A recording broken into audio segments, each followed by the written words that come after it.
Okay. All right. This is HangTuf's keynote speaker for this season. In the past, HangTuf has done, chalk talks. We've brought on different guests, different college coaches, either to talk to our coaches or our players in the past. And today we have Chelsea Kovich joining us, which we're really excited about. Kind of give you guys just a brief intro, and I'm sure Chelsea will touch on this more as she's going through her talk.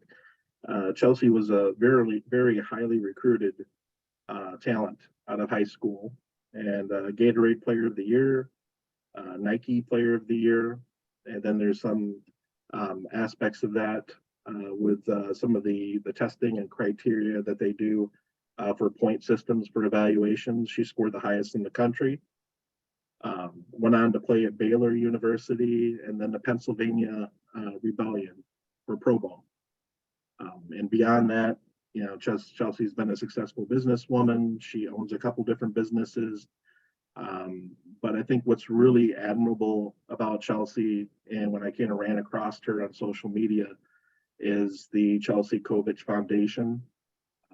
Chelsea has a story, and it's a story about adversity and how she's working through it and overcoming it and doing things to help others in the sport that we love.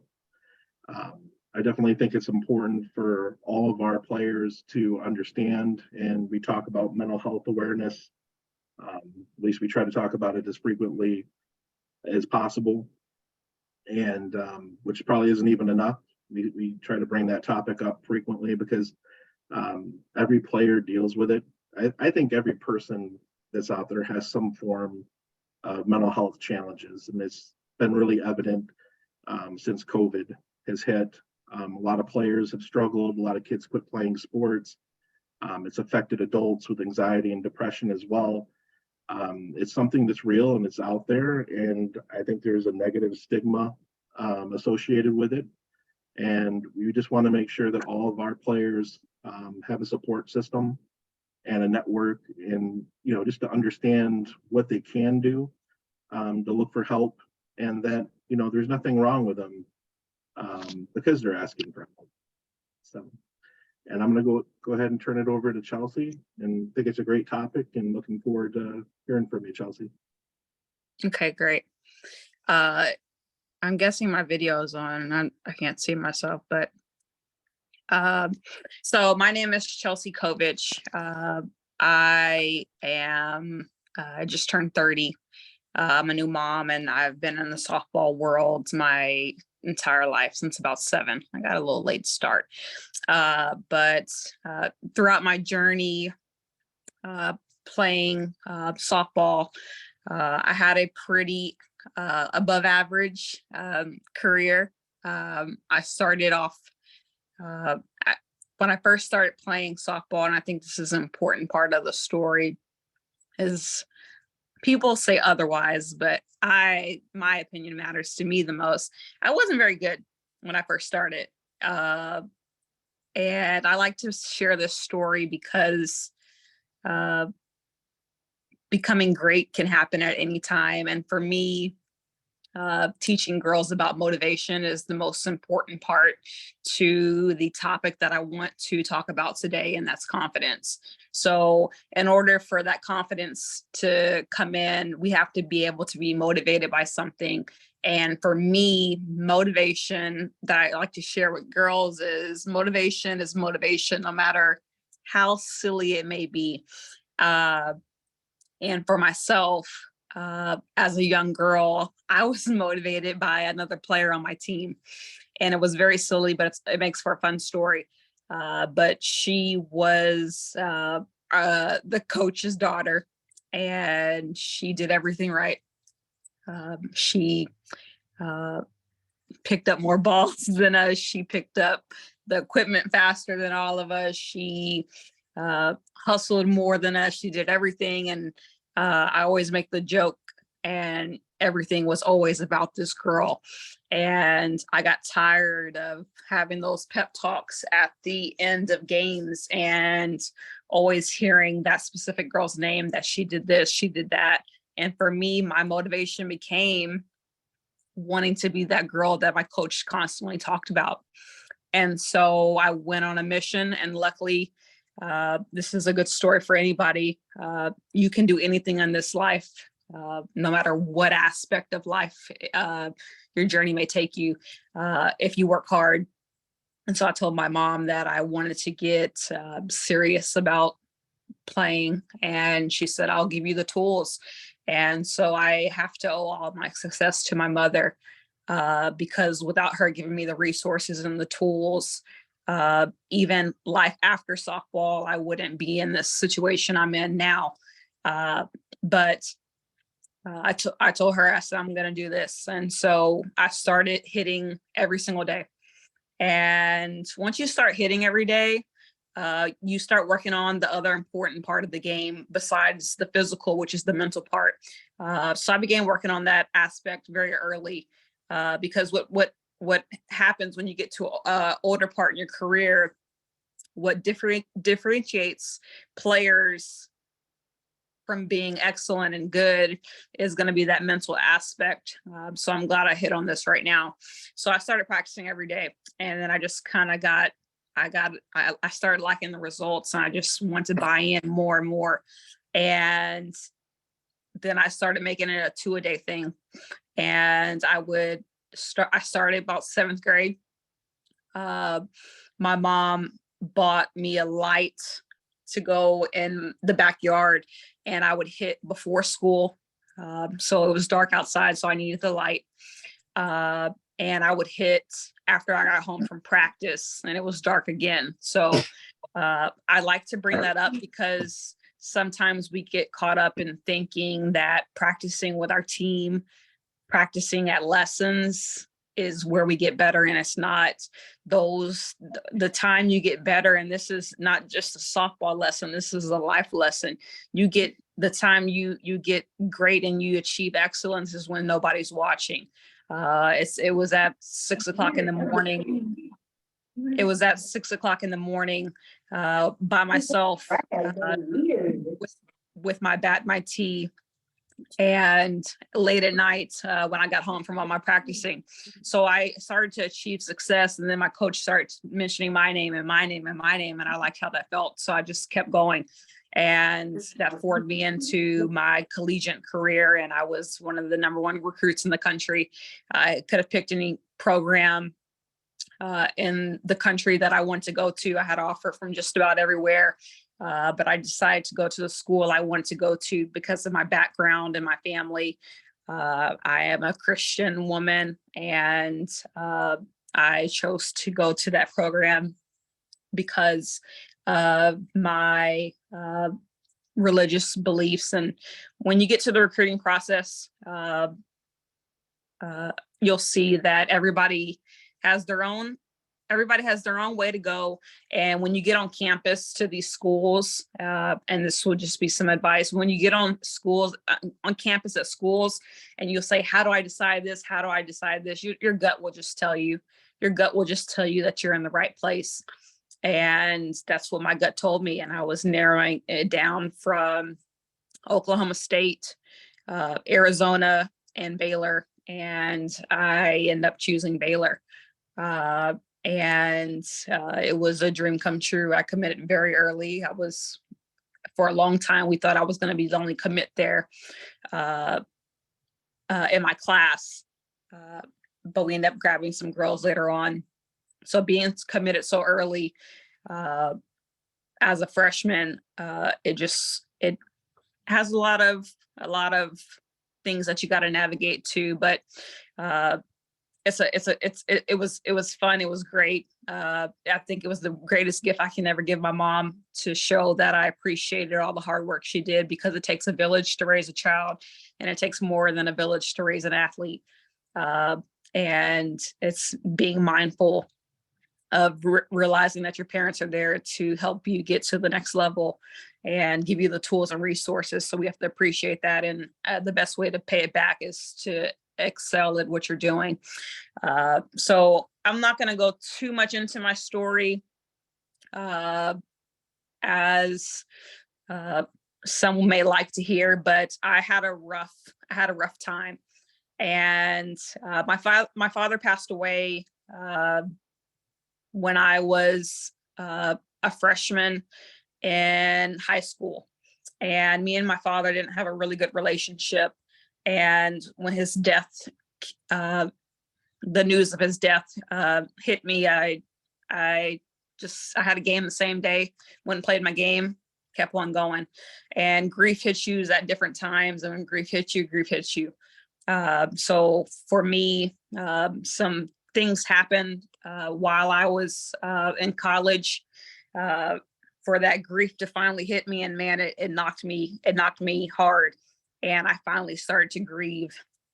And unfortunately, grieving wasn't in the cards for a recruit like me, and me being on a full ride on all softball, no academic anything. As a center fielder, it comes with a lot of responsibility and a lot of weight. And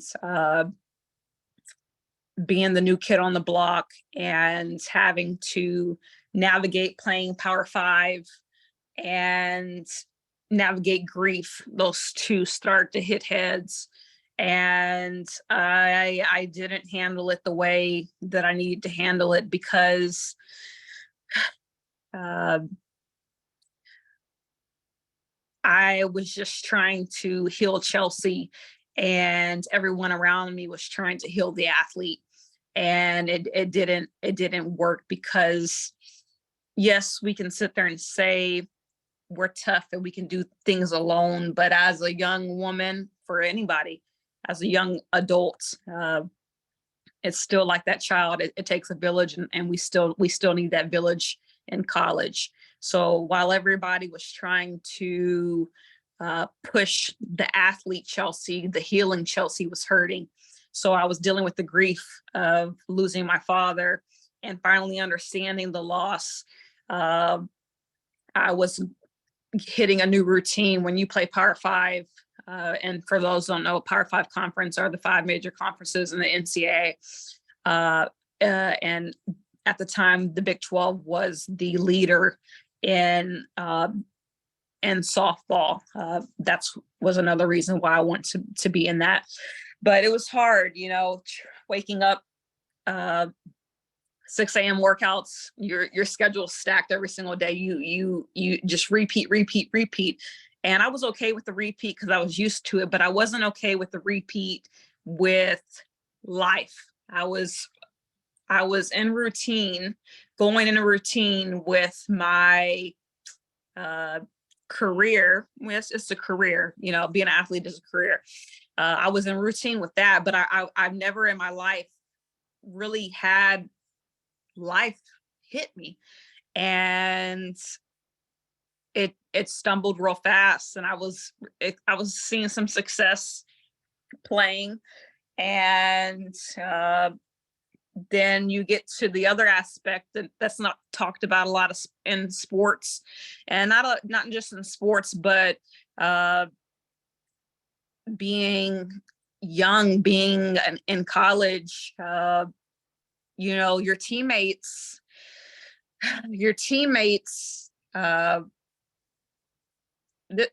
playing at a high level, and I don't want to say just the high level, but everybody's trying to get to the top, and it's hard to scratch, it's hard to get there. And I was achieving so much success. We're competing for positions, and the people next to me competing for that same position weren't really liking it. And what happens is people can pick up on your I guess you're not, I don't want to say downfalls, but people were starting to pick up that I was struggling a little bit emotionally. I wasn't as peppy and happy as I normally am. I was just kind of I was just there. And I think this is very important too, because in the mental health journey, I can't stress this enough. You have a lot of people, this isn't giving away the story too soon, but you have a lot of people in the mental health world, as far as parents, teachers, people on the scope of the person that's being influenced by the mental health, say they had no signs. And I can't stress this more enough, how people need to hear it.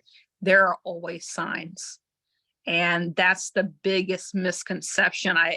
It aches me when I hear about, we've just lost 3 women athletes that we only talked about for 2 weeks. We just had a girl at JMU.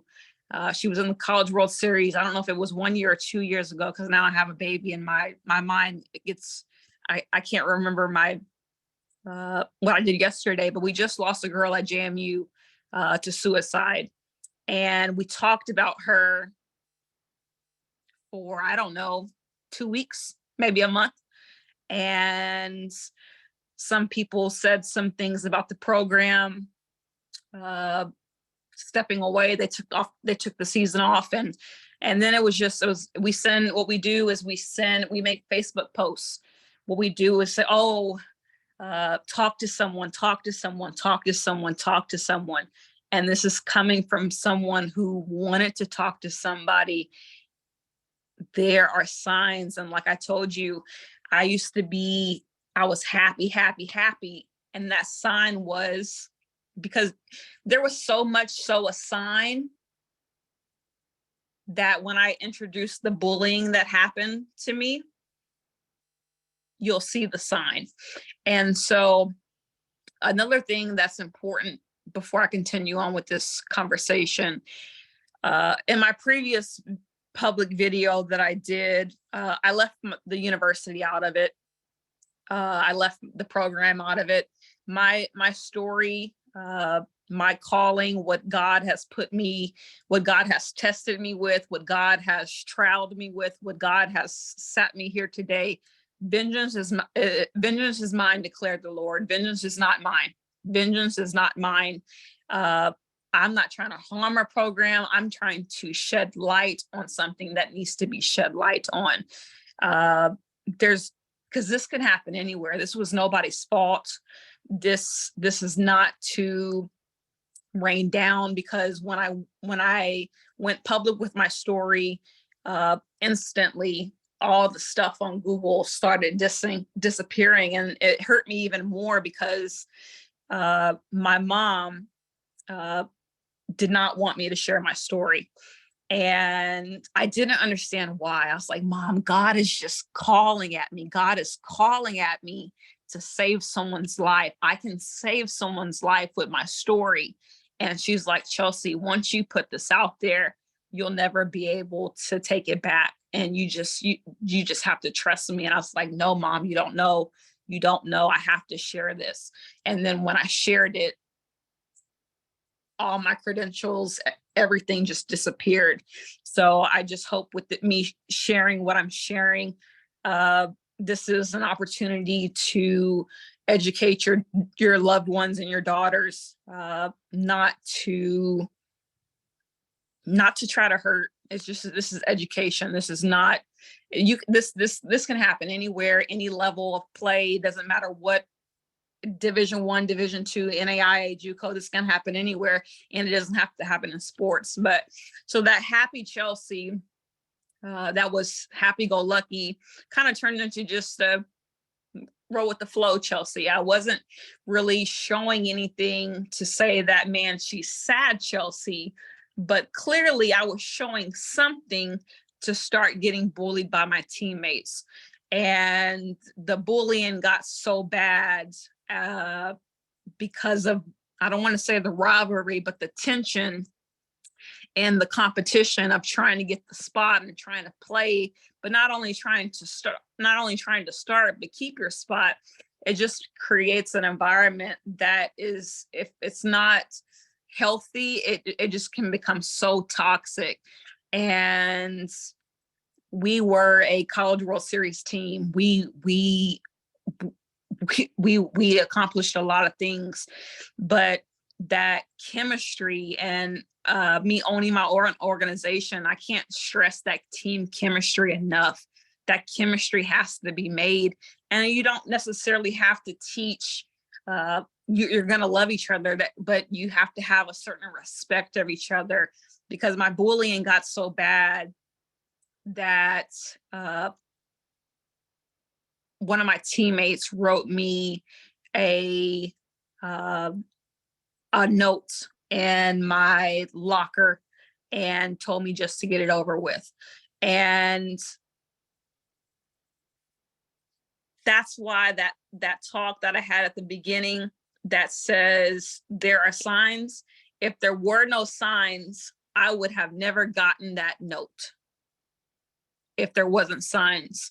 So be aware of the signs, being aware of the changes, and be aware of the people that are around your daughter, because they know, people know there's always a sign, but you just have to choose to be open to see it. You can't be so self-absorbed in your life to not see it. So I end up leaving, and I end up trying to play at other universities, still wanting to play in that Power Five, because that just was my goal. I wanted to be a College World Series athlete. I wanted to go play on. So that's why I tried to keep on playing. And it just, I took time for myself to stop letting people push athlete Chelsea and just try to heal Chelsea myself. And I wasn't very successful at it. I have been through a lot, and because of the age range on this video, you'll just have to go on and watch my story on my profile on your own. But I struggled to find out who I was without softball, to find out who I was as a young adult, to find out who I was as a human being. And I got knocked down, and looking back and going into now, there's no greater teacher in life than failure. And did I see it that way as a 22-year-old, 23-year-old, 24-year-old? No, I didn't.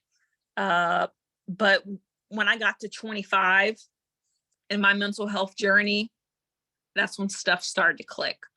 And then I was able to look back, and I was able to say, God did this for this reason. He did this for this reason. He did that for that reason. And I never want to push my religion on anybody.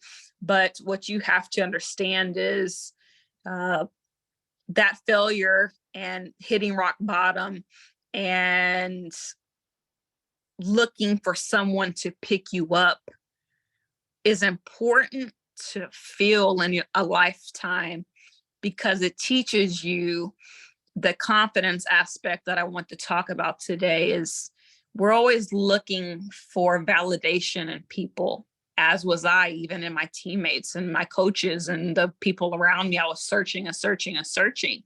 And what my failure did, and I don't even want to say it was failure, it was just life. It was just hitting bumps in the road, going to play pro and still being deemed a liability in the world. And I just never giving up was just never an option for me. And so what I learned from rejection, I want to say rejection instead of failure. What I learned from rejection, I think that's a good word to use instead of failure. We don't fail. We get rejected from an idea that we wanted. What I learned from that is no one can make you feel the way you feel but yourself. And I was able to start understanding that, okay, I'm different. Okay, but I'm doing things. I'm doing things. And when I was, I think 25 or 24 is when I started my organization, my travel organization. Uh, and when I started entering that new frame of mind, uh, is when I started to start feeling better, because I stopped looking for validation in people and I found validation in myself. I learned to fall in love with what made me different. I learned to appreciate my flaws. And one thing that on here, because I see he pointed out that I'm a business owner, something that made me successful and built in business, living with a mental illness, that I will have for lifelong. Uh, I was able to learn to, which anyone can do. You don't have to have mental illness for this. Anybody can learn to take every single flaw that's in you and write it down on a piece of paper. And I learned how to flip my flaws into strengths. Uh, a big thing that I suffered with was obsession. I have an obsession compulsive, and I get obsessed with tiny little things, something as small as Chick-fil-A, right? And I'll like something so much that I have to have it every single day. And I would eat Chick-fil-A every single day. And then I would have to have cereal every single day. Then I would have to talk to a guy I liked every single day. And I would just any little things. They were all never unhealthy habits, but they're still habits in themselves. So I learned to take that obsession and I learned to get obsessed with what makes me happy. And I learned to get obsessed with working hard back like I did when I was younger, with that light that was outside, learning how to get better.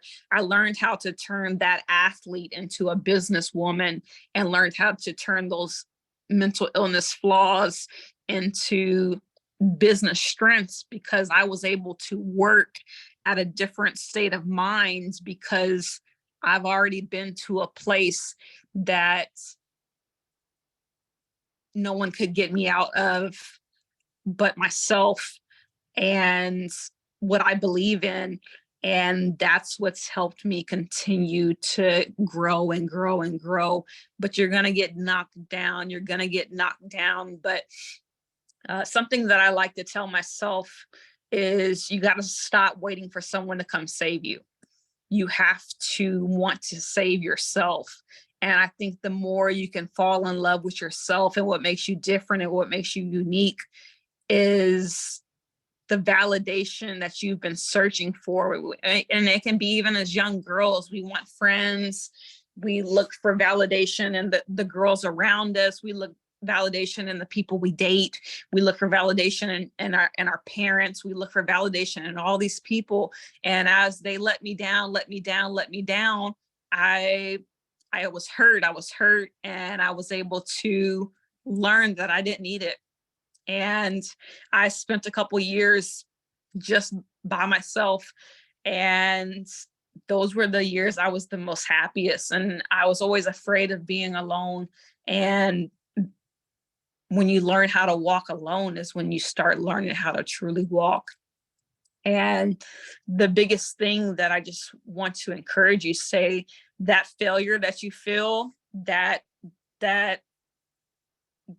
we can go in all aspects, that strikeout that you got, I learned from it. I get another at bat. I get to do this time. That relationship that didn't work, I learned from it. I get to do this different this time. My confidence just continues to grow from every single thing that rejects me, which is what we are using for failure instead of failure. All that rejection in life, all those bumps in the roads builds my confidence, because I learned how to grow from it and I learned how to overcome it. So then I'm able to apply it to what I want to become successful at. And then you just grow and you grow and you grow and you continue to plant seeds, and you plant seeds and you water them and you water them. And you learn how to do those things to make yourself happy instead of those around you. I just can't encourage young girls enough. Do what makes you happy. Uh, find your own tribe. Find your way to be perfectly imperfect and love what's different about you, and don't stop until the ones around you accept you for who you are, and never, never, ever settle for anything less.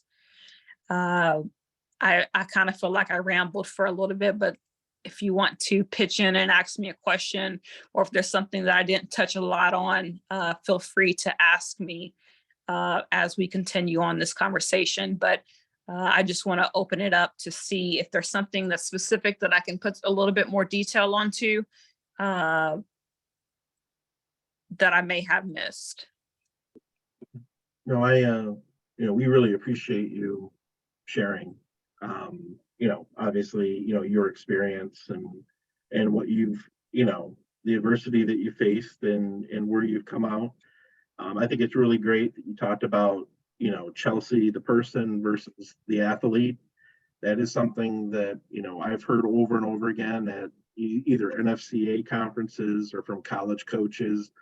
When you're exploring and looking for a college, you want to look for a relationship with your coaches and your teammates. I think that's important. But you need to find somebody that, the priority is yourself. When you go, I've had players go and visit colleges and they come back and they say, well, they pitched this to me. And it's like, well, this is like an interview process. It's you asking too. It's got to be the right fit for you in the long run. And then your comment about the respectful environment and to be aware of others. I think that's really important for any young lady or anybody on a team in life. That if you see that somebody's having a bad day, or even if you can't tell they're having a bad day, you need to be more considerate and then respectful of others. And that's something that we expect of every player in our organization, with their teams and how they interact with people. I think that's really important. And then just helping, players with confidence. That's something that I struggle with too as a coach. I ask a lot of coaches, when we see players struggle at a game, a lot of times players convey to us that, they think that that's their value, and it's not their value. You can have a good day or a bad day, but that has nothing to do with the value of you as a person. So it's just, having that confidence in your abilities and working through it. And if, like we talk about a lot in our organization, is that you strike out, you have an error, whatever it is, it's flush it and move on to the next opportunity. Keep thinking about that next opportunity over and over, and staying positive. But I think you hitting a lot of great points, Chelsea. I'd be interested to hear from Ricky. Ricky, I know you're on, but I just wanted to hear, from your standpoint. You and I both, Ricky's our vice president in the organization, and we've talked a lot about this and the importance of mental health awareness and just being supportive as a program for our players. You on there, Ricky? Hey, Scott. Hey, Chelsea. Hi. Hi. First and foremost, thank you so much for sharing your story. This season, for my daughter and some of the other girls I coach in basketball, this has definitely hit home. I've watched your story. I've watched your videos. I've watched a lot of people, and mental health is huge. A lot of people don't like to talk about it, Right. because it's a very touchy subject, because it's, like your mom said, once you do this, you can't take it back. Once you post it. And I just went to my school board here and spoke to the school board, talking about some of our girls on the varsity basketball team, my daughter included, what mental health really is, and what it can do and what it can affect, not only players, but, their well-being, their family. And I've coached my daughter. I'm pretty tough on her to not allow anybody to break her. And this one coach come in one year and broke her. And I thought, all right, this can't be just my daughter. So speaking to some other girls that I coach, and then there's, kind of the things that you've hit on is, what is my value? I feel like I'm being underutilized, and they're thinking the athlete, and I'm saying, well, okay, well, let's take away the athlete and let's approach it as a human being. Like, let's take you out of as an athlete. Let's treat you like a human being. Like, how does this make you feel? And just talking to girls, because, you know, I've known these girls for many, many years, and, you know, they're wanting to quit.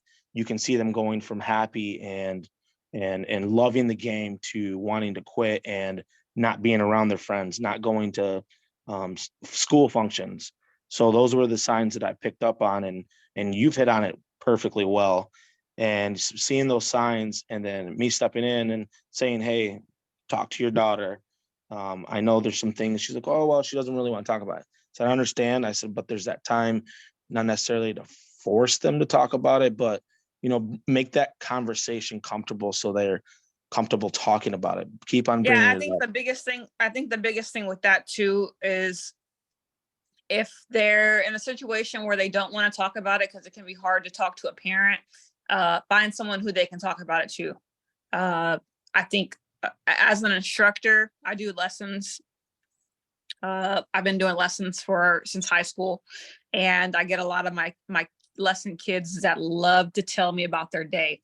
And it's something as small as those tiny little conversations.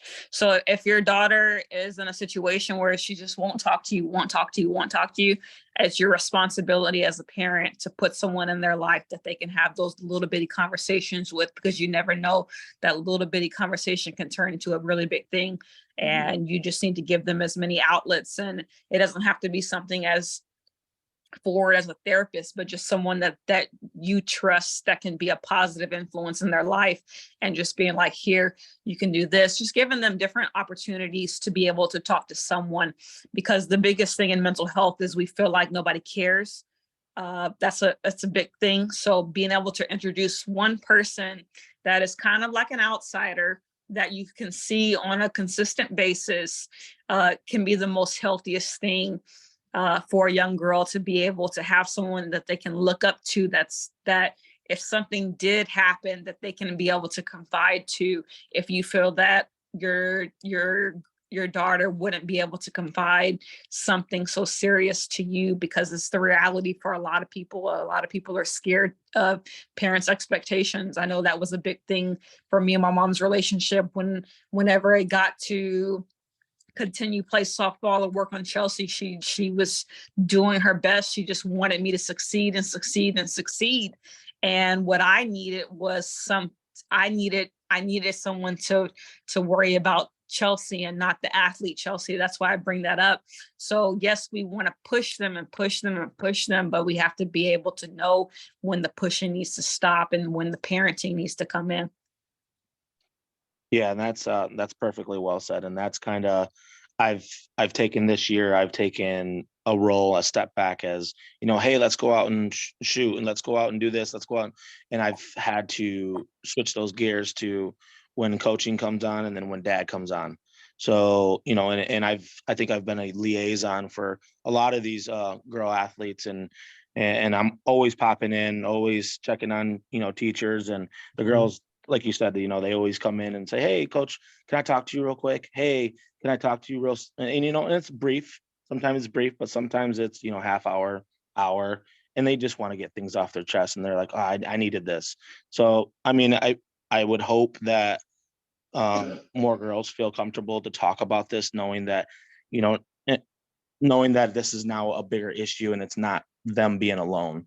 Because I think that's the biggest thing, is they feel like they're alone and nobody cares. And, you know, now it's being brought up. And like you said, the JMU athlete, like you said, it was what, 2-3 weeks, and then nothing was ever said about it afterwards.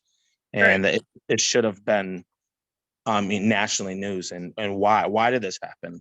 What is this? And so I'm Right. trying to introduce it And more. without being in that mental health world, there was also a soccer player at Stanford. Yep. And then there was a track runner. I'm not sure where else, but it was all in the same year. And it wasn't talked about. And it unfortunately, mental health is a conversation that it doesn't matter until it hits home. And that's when it's too late. Because regardless of sport or anything, mental health affects every single human being, not just an athlete.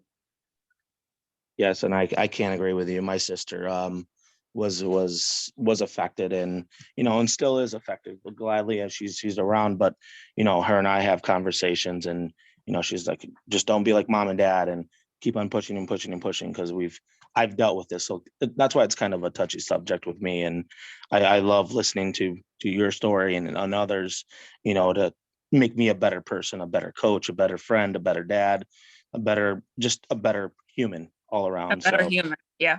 Yeah. and I appreciate everything that you're doing, and we definitely stand with you. I appreciate that. Mhm.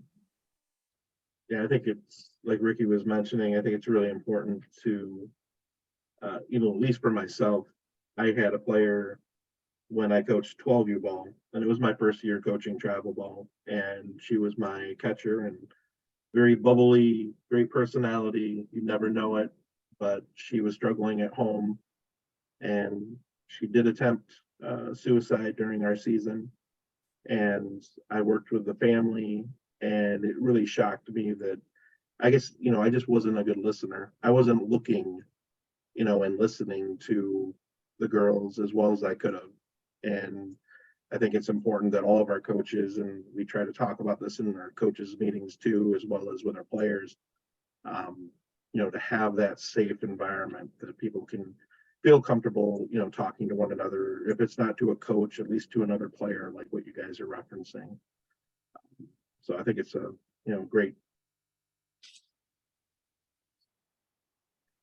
Any other questions from the group?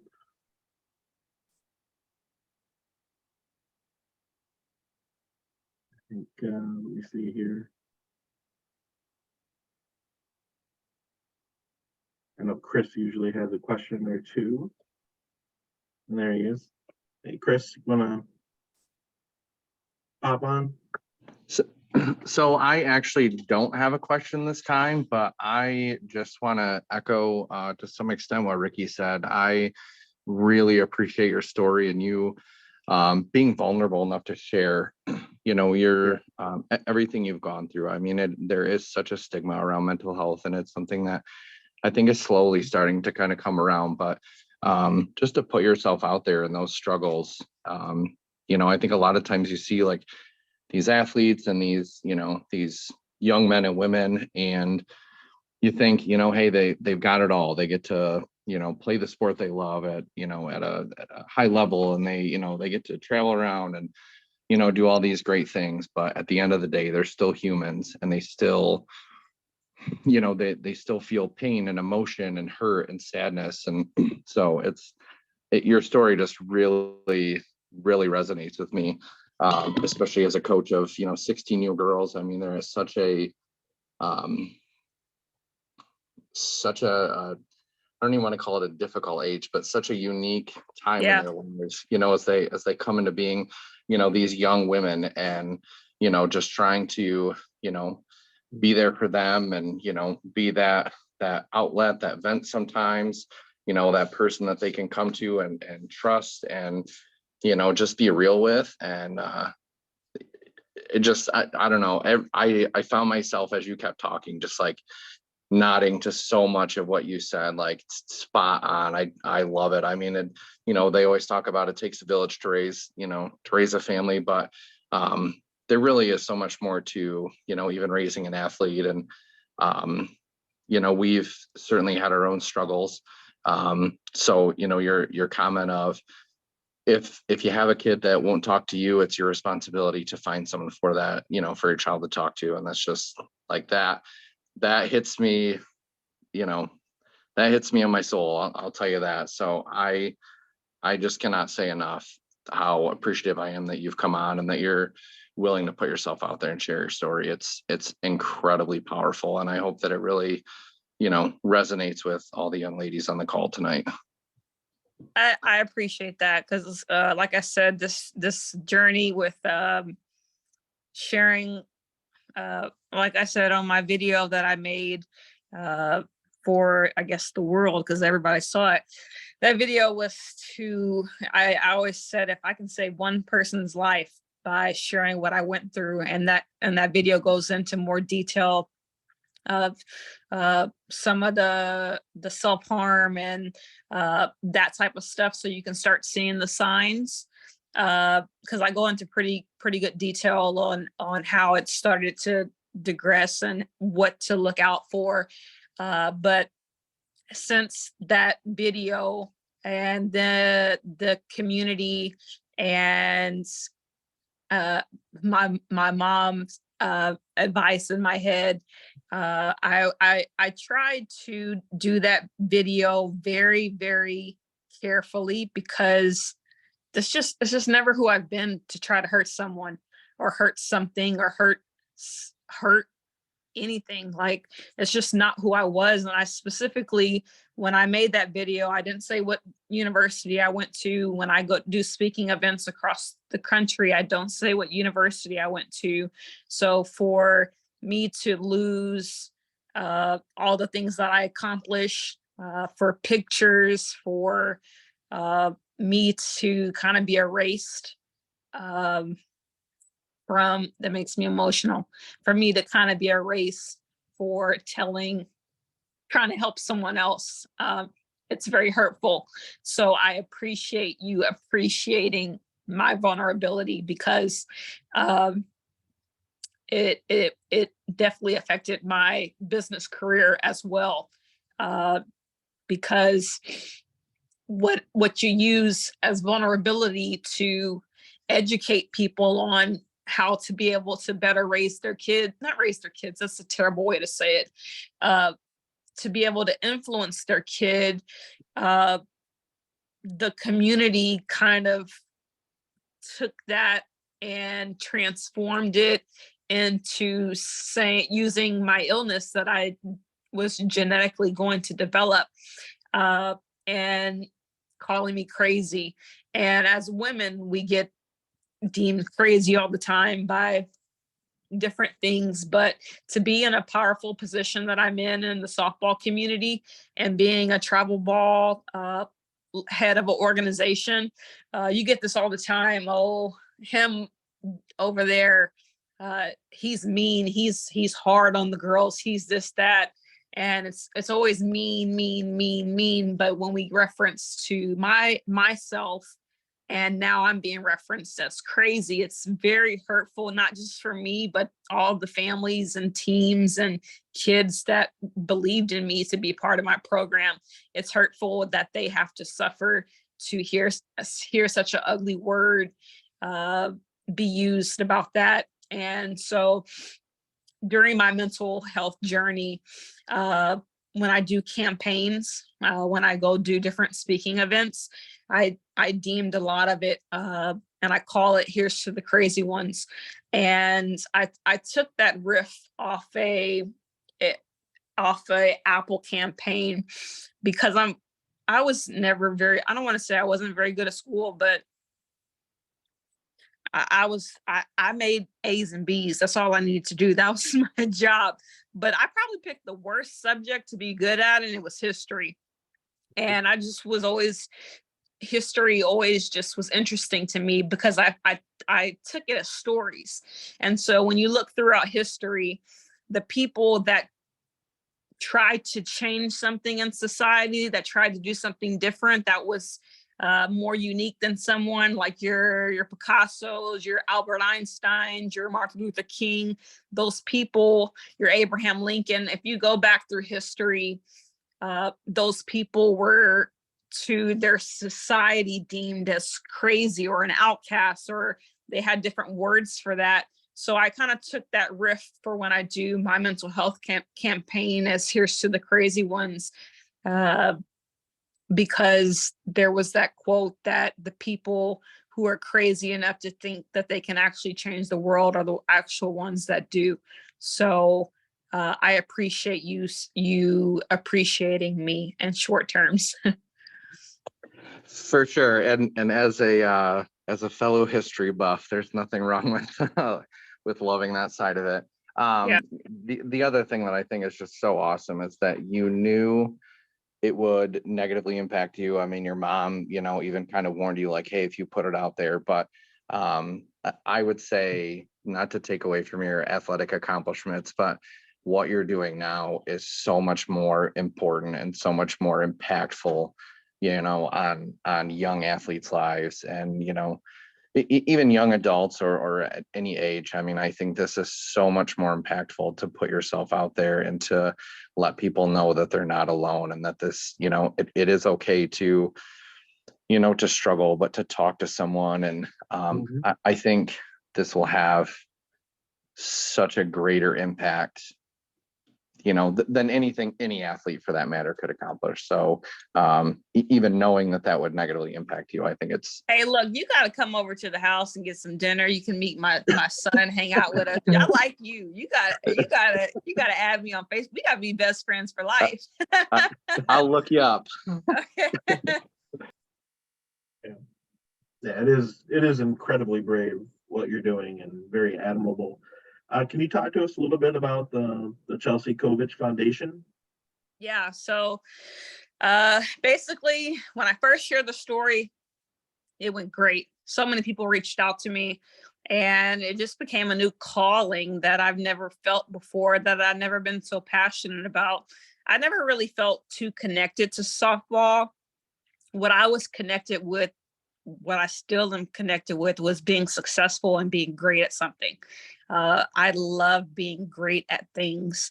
But when the mental health stuff started happening to me, and me not having the adequate resources for that, that's when I really felt purpose. And I really felt like I was doing something good, because I had people from all over the country reach out to me and tell me stories. But it's a hard thing to navigate, because there are liability aspects. There's just so many aspects with that.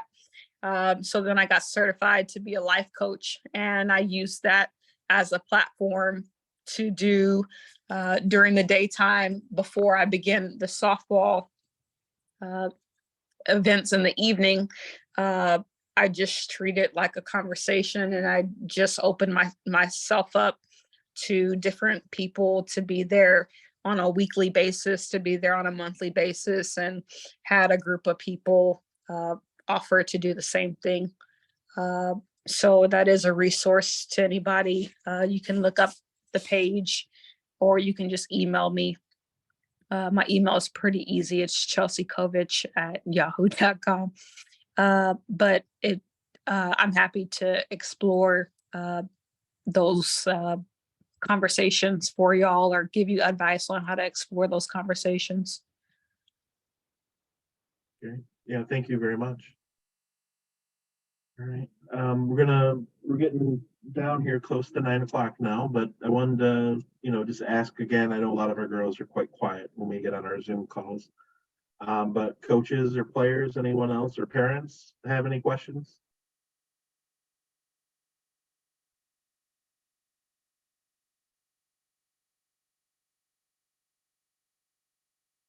I will say to any of the girls that are listening, thanks for not leaving.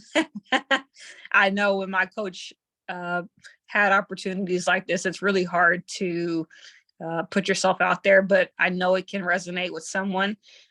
Feel happy to, I don't know if you got a Facebook, but you need a Facebook. Or you can look me up on Instagram. Don't hesitate to send me a private message if you want to talk to me in private. Okay. All right. Well, again, Chelsea, we really appreciate your time, and we loved having you on tonight. Again, we usually have a handful of guests that we consider for this each year, but when I came across you and your story and, everything that you're doing, it was just hands down, it had to be you. So I just Well, that wanted means a to lot. know that. Thank you guys. Yeah, we really appreciate it. Happy to be Appreciate a that. resource for y'all. If y'all have any questions outside of this, don't feel free to just ask me anything, and I'll help you guys with your organization and your journey to put good into the world. So, Okay. Thank you again, Chelsea. I appreciate it. hey, I'm gonna have some steaks out. So. All right, Chelsea. Well, thank you very much, and everyone have a nice evening. Thank you, Chelsea. Bye.